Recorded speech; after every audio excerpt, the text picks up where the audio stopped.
Assalamualaikum warahmatullahi wabarakatuh dan selamat pagi anak-anakku sekalian. Semoga di hari ini kalian semua dalam keadaan sehat walafiat. Nah, anak-anakku sekalian, jangan lupa jaga kesehatan, patuhi protokol kesehatan yaitu mencuci tangan, memakai masker dan menjaga jarak. Dan jangan lupa isi daftar hadir kalian. Nah, anak-anakku sekalian, sebelum kalian memasuki pembelajaran ini, marilah kita semua berdoa. Alhamdulillahirabbil alamin. Kalian sudah tahu bahwa listrik statik merupakan listrik yang diam. Nah, sebaliknya, listrik yang bergerak dalam suatu kawat penghantar disebut dengan listrik dinamis. Nah, hari ini kita akan mempelajari mengenai listrik dinamis, seperti yang terjadi pada peristiwa nyala lampu. Adapun materi yang akan kita pelajari pada hari ini adalah: pertama adalah mendeskripsikan konsep arus listrik. Kedua, membedakan hambatan beberapa jenis bahan. Ketiga, mendeskripsikan jenis rangkaian listrik. Lampu dapat menyala karena adanya arus listrik. Bagaimanakah arus listrik tersebut? Perhatikan gambar berikut ini. Benda dikatakan bermuatan jika benda itu kekurangan ataupun kelebihan elektron. Benda yang kelebihan elektron akan bermuatan negatif, sedangkan benda yang kekurangan elektron akan bermuatan positif. Jika benda memiliki perbedaan muatan, maka aliran positif akan mengalir ke muatan negatif. Aliran muatan inilah yang disebut dengan muatan listrik. Adanya perbedaan muatan listrik pada kedua benda ini disebut beda potensial. Jika bermuatan positif, maka potensialnya tinggi. Jika bermuatan negatif, maka potensialnya rendah. Pada baterai terdapat dua kutub yang beda potensialnya, ada yang tinggi dan ada yang rendah. Jika kedua kutub ini dihubungkan dengan lampu melalui kabel, maka akan terjadi perpindahan elektron dari kutub negatif ke kutub positif. Sementara itu, arus listrik akan mengalir dari kutub positif ke kutub negatif, sehingga lampu akan menyala. Arus listrik mengalir karena pada ujung-ujung rangkaian ada beda potensial listrik yang diberikan oleh baterai sebagai sumber tegangan. Arus listrik mengalir dari potensial tinggi ke potensial rendah, sedangkan arah aliran elektron mengalir dari kutub negatif ke kutub positif. Seperti pada rangkaian berikut, jika sebuah bohlam dihubungkan dengan baterai menggunakan kawat penghantar yaitu kabel, maka muatan listrik akan mengalir sehingga bohlam ini akan menyala seperti berikut ini. Pada rangkaian listrik tertutup, besar arus listrik yang mengalir dalam suatu rangkaian sebanding dengan besar muatan listrik yang mengalir pada setiap detiknya. Secara matematis ditulis sebagai berikut.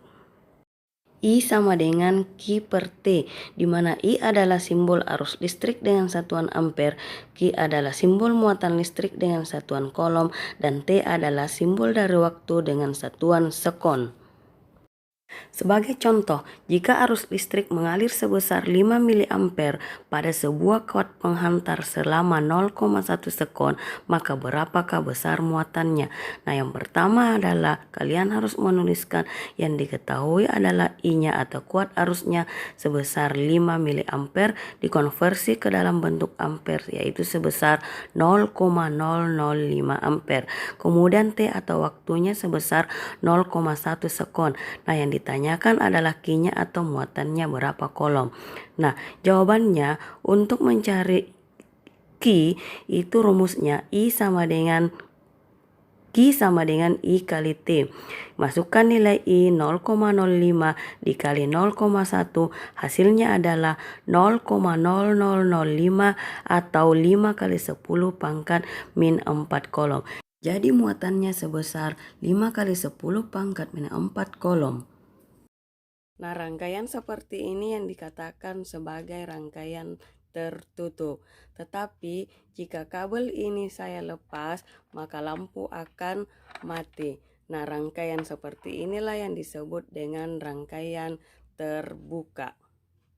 Setiap bahan memiliki daya hantar listrik yang berbeda-beda. Jika arus listrik dapat disalurkan dengan baik, maka dibutuhkan bahan yang mampu menghantarkan arus listrik. Kabel biasanya terdiri atas bahan tembaga atau perak di bagian dalamnya dan dilapisi bahan plastik atau karet di bagian luarnya.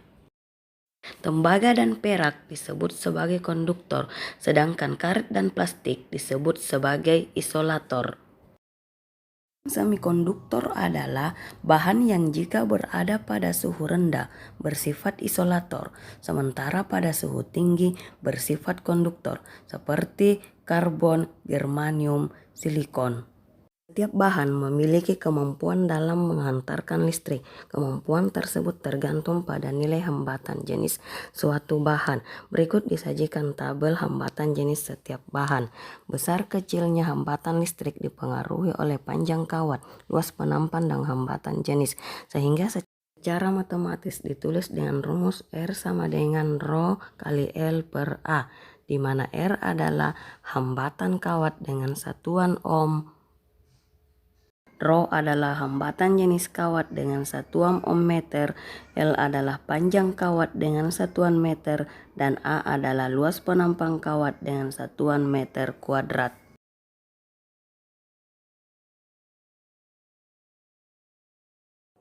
Arus listrik hanya dapat mengalir pada rangkaian tertutup.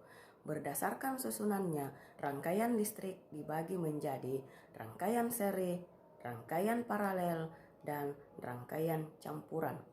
Rangkaian seri adalah rangkaian listrik yang disusun secara berurutan tanpa adanya cabang. Berikut ini adalah rangkaian seri dengan menggunakan dua lampu. Jika dinyalakan kedua lampu akan menyala secara bersamaan tetapi tidak sama terang. Dan jika satu lampu dimatikan, maka lampu yang lain ikut mati atau padam.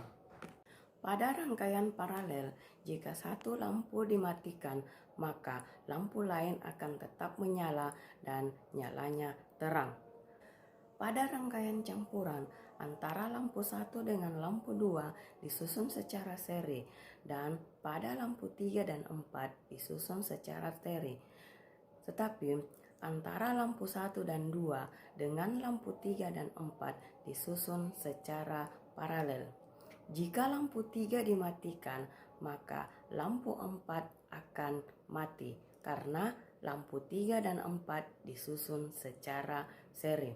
Tetapi lampu 1 dan 2 akan tetap menyala karena lampu 1 dan 2 disusun secara paralel dengan lampu 3.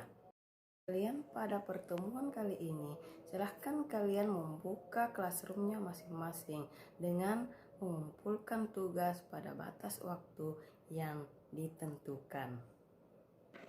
Kesimpulan kita pada pertemuan kali ini, yang pertama, arus listrik dapat terjadi karena adanya perpindahan elektron dari potensial yang berbeda. Yang kedua, arah arus listrik berlawanan dengan arah aliran elektron. Yang ketiga, berdasarkan kemampuan bahan untuk menghantarkan listrik, bahan dibagi menjadi 3, yaitu konduktor, isolator, dan semikonduktor. Yang keempat, rangkaian dibagi menjadi rangkaian seri, rangkaian paralel, dan rangkaian campuran. Demikianlah pertemuan kita hari ini. Semoga bermanfaat. Kurang dan lebihnya mohon dimaafkan. Ibu tutup dengan ucapan wassalamualaikum warahmatullahi wabarakatuh. Alhamdulillahirabbil alamin.